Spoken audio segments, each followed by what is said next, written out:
Muy bien, Sole, con esta historia que decíamos acerca de la elefanta Pupi, contanos. La elefanta Pupi. Bueno, los que tienen mi edad por lo menos, así que vos capaz que si fuiste al zoológico alguna vez, porque todos somos culpables de eso, hemos ido al zoológico de chicos, conocemos seguramente a Pupi, sí, ahora el nuevo ecoparque, ¿no? Pero antes el zoológico de Buenos Aires, que tenía elefantes, ¿no? Y elefantas. Bueno, tenía a Pupi y a Cookie, por ejemplo, dos de ellas, que desde 1993 que estaban allí en cautiverio, que se creía que podían ser hermanas, eso no está chequeadísimo, pero bueno, cuando falleció la madre en Sudáfrica, fueron trasladadas al zoológico de Buenos Aires y desde ese momento que estaban allí. Y obviamente en el último tiempo cambió mucho, ¿no? Lo que pensamos de los zoológicos y de lo que serían los parques, podríamos decir, que tienen animales en cautiverio, sí, claro. Gracias a todo, a la fuerza de la naturaleza. Que fuimos tomando conciencia. Sí, bueno, fuimos cambiando, con lo cual, bueno, se acercaba el momento de la liberación de Pupi y que se venía ya pautando hace bastante tiempo. De hecho, desde el 2020 que se estaba tratando de hacer y por la pandemia bueno, quedó eso postergado, ¿no? Entonces, hace una semana nomás se fue para el Santuario de Elefantes de Brasil, así que nada, estuvimos viendo un poco el recorrido de ella porque se fue, no a pata, pero se fue por vía terrestre, ¿no? Así que 2.700 kilómetros se fue hasta el santuario y ya está allí y ya salió de su caja, así que nada, fuimos siguiendo todo lo que fue ese momento, ¿no? Y tenemos del otro lado una persona que viajó efectivamente allí con ella. Estoy hablando de Tomás Ciola. ¿Cómo te va, Tomás? Gracias por estar del otro lado. Es el director de Equidad y asesor de conservación de biodiversidad. ¿Cómo estás? Hola, ¿cómo están? ¿Todo bien? Buenas noches. Bien, ¿ustedes? Contanos desde tu lugar, desde tu vivencia. Primero lo que significa esto que ocurrió y bueno, y el viaje realizado. Bueno, sí, como comentaban recién, fue un viaje muy largo, entre aproximadamente 2.800 kilómetros, sí, pero bueno, que se hace bastante más lento de lo que se hace un viaje tal vez en auto, por ejemplo.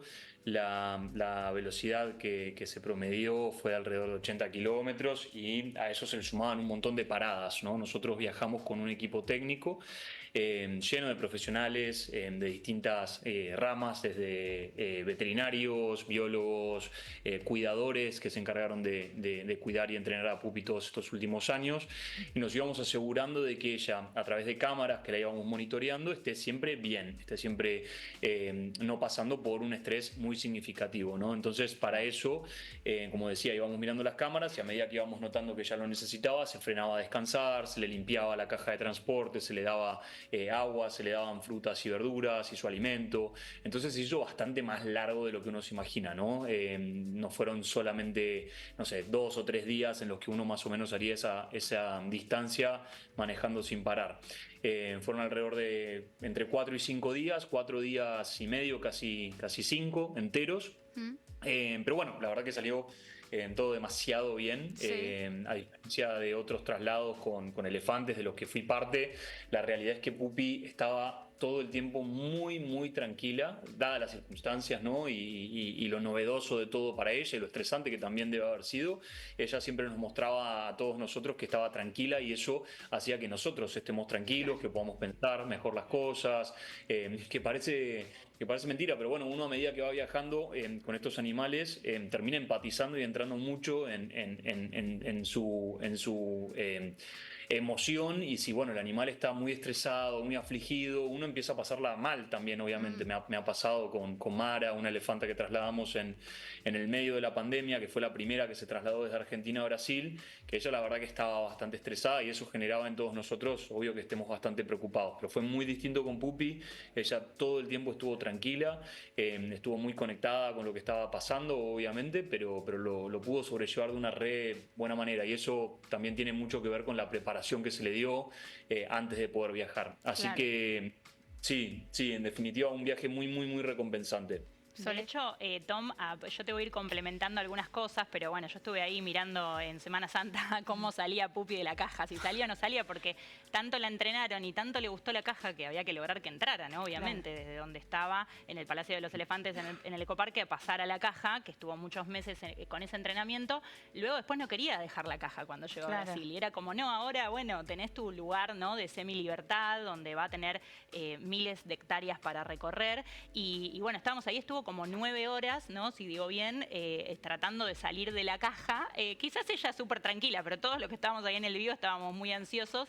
Y lo que tienen los comportamientos de estos animales, ¿no? Que primero que son animales súper sociales, con lo cual ella ya estaba sola y hay muchos que están en ese momento y cada vez va a haber más animales que estén en cautiverio y que empiezan a estar en estos zoológicos, que se empiezan a replantear, ¿no? Ser ecoparques o pasar a santuarios, empieza a haber cada vez más animales que eran sociales pero que quedan solitarios, que nunca estuvieron con sus manadas completas. De hecho, en el caso de las hembras elefantas están toda su vida en manada de hasta 50 ejemplares, ¿no? Claro. Acá tenés quizás un compañero, una compañera y tal vez hasta a veces ni son del mismo tipo, ¿no? Porque a veces está el africano con el asiático. Entonces empiezan a tener comportamientos que de hecho se sabe que detrás hay de algún tipo de daño neuronal, que empiezan a tener comportamientos estereotipados. No sé si has visto que empiezan a tener como movimientos de cabeza o balanceos, ¿no? Y eso te hace ver que ese animal está sufriendo, que quizás cuando uno lo veía como espectador de chico no se daba cuenta,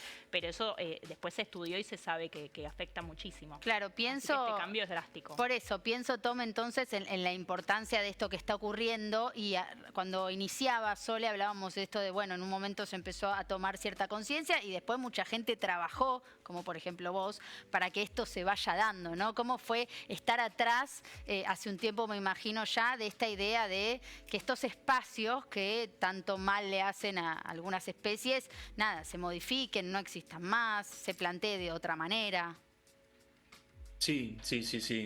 La verdad es que es muy importante esto que está pasando y les diría bastante único en el planeta, y novedoso. No es algo que todavía se esté replicando a gran escala en otros zoológicos del mundo. Es una industria bastante tradicional. Imagínense que los zoológicos como institución acompañan a la humanidad desde tiempos inmemorables, desde las épocas de los reyes, del antiguo Egipto, en donde el ser humano trataba de mostrar control sobre la naturaleza, sobre las bestias, como les decían ellos, para tratar de sobre todo, llevar tranquilidad y mostrarle poder a sus súbditos. Era muy frecuente.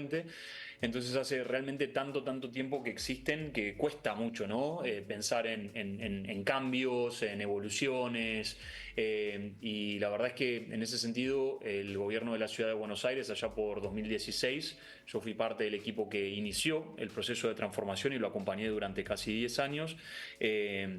Tomó una decisión muy valiente y muy poco difícil, o sea, muy poco referenciada. No es que uno decía, bueno, vamos a hacer lo que hizo el zoológico de Nueva York o vamos a hacer lo que hizo el zoológico de Londres. No, era, bueno, ¿qué es lo que queremos hacer? No queremos tener más animales en cautiverio, no queremos seguir priorizando lo que es la exhibición de los animales y queremos tratar de reutilizar las instalaciones para dar una oferta educativa y que las nuevas generaciones se concienticen sobre los problemas locales y sobre todo también un centro de conservación para poder rescatar, rehabilitar y reinsertar a las especies nativas, ¿no? O sea, cuando nosotros llegamos al zoológico de Buenos Aires había prácticamente un 70-80% de especies que eran exóticas, que no pertenecían a lo que era la fauna nativa en Argentina, y hoy en día estamos cerca de un 98-99%, y todos responden a programas de conservación explícitamente, en donde se reproducen esas especies para después liberarse. No se tienen animales solamente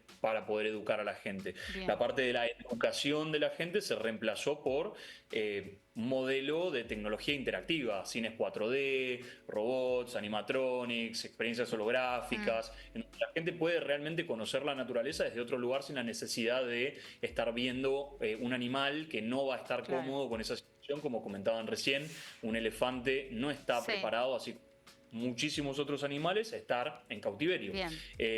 Así que, bueno, la verdad es que todo eso es posible gracias al compromiso también de la parte privada, además de la pública, como el gobierno de la ciudad, el gobierno de Mendoza, que está en procesos parecidos, pero también gracias al apoyo de fundaciones que de alguna manera están en el detrás de escena y acompañan, dan conocimiento, guían cuando hay cambios de gestión, y eso es un poco lo que hacemos hoy en día desde Fundación Franz Weber. Bien, Tom, gracias por este rato con nosotros y bueno, me alegro que se haya producido esto y que hayas acompañado en ese viaje tan importante. Gracias.